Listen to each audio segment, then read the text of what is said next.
প্রিয় দর্শক, আসসালামু আলাইকুম।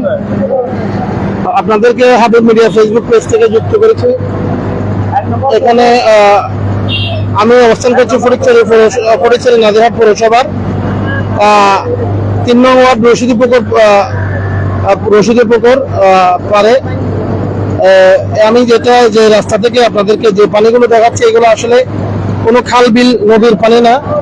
এগুলো হচ্ছে মেন রাস্তা দিয়ে গড়িয়ে আসতেছে, মেন রাস্তা দিয়ে পানিগুলো গড়িয়ে আসতেছে।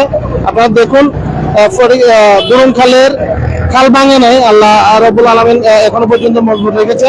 খাল ভাঙে নাই, কিন্তু খালের উপর দিয়ে পানি গড়িয়ে আসতেছে, খালের উপর দিয়ে পানিগুলো গড়িয়ে আসতেছে। আপনারা দেখুন কি পরিমাণ পানি যাচ্ছে, কি পরিমাণ পানি খালের উপর দিয়ে, খালের পাড়ের উপর দিয়ে পানিগুলো গড়িয়ে আসতেছে।